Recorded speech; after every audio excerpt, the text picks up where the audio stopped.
Hi everybody, I hope you've had a great Tuesday. I also hope that the ones out there that are listening to this series, Invisible Wife, are really paying attention, making a plan, going to a therapist or a counselor, trying to make those connections with your wife or husband, stepping up and doing what needs to be done.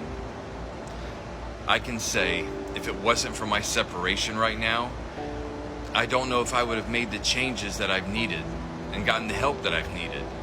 It's been a hard road, but the work that I'm doing is paying off for me. I've acknowledged my faults and continue to. I'm in treatment. Now I start with a new therapist, Carmen Kimbrough from the Marriage Recovery Center. See guys, it's not just talk. I'm doing the work. So husbands, don't just talk about changing. You need to put a plan together and get started now. Okay, you ready? Let's dive deep into Invisible Wife, Part 7. How does exhaustion lead to invisibility? It becomes easier to hide. It becomes easier to be invisible, so our wives get a little bit of rest.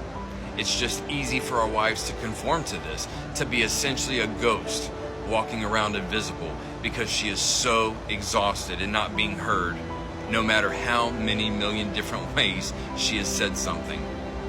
It's not being understood, and we are not trying. So for the sake of the family, for the sake of the roof over her head and her ability to survive, it's way easier to just become invisible and just be there, to be an empty shell. The press that our wives feel to submit somehow, another aspect of that press is the notion that a part of what it means to be a woman is to put everyone first. Everyone's needs before hers. Everyone gets all the stuff before she does. She serves dinner to everyone, and she eats last.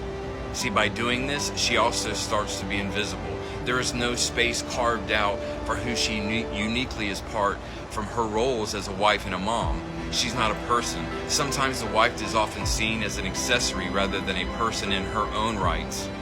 That's part of the invisibility, that she gets lost among the roles that she plays, and this idea that what she needs, thinks, and feels comes last, because she is so good at caring for everyone else that no one has to care for her. It's her job to bring the care, while she is the one helping, sacrificing.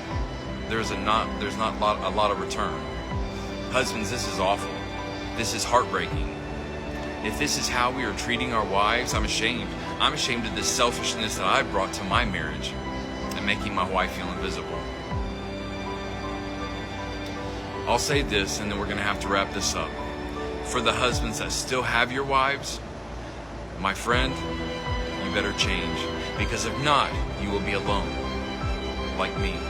There might not be any more chances, so put the pride away. Stop saying you don't have any problems or issues. Stop saying you act this way because of your wife, because that's a lie. Guys, thank you again for hanging out with me this evening. I hope you've heard something tonight that will give you encouragement and hope. I love you guys, and I'll see you tomorrow night at 7. Be encouraged.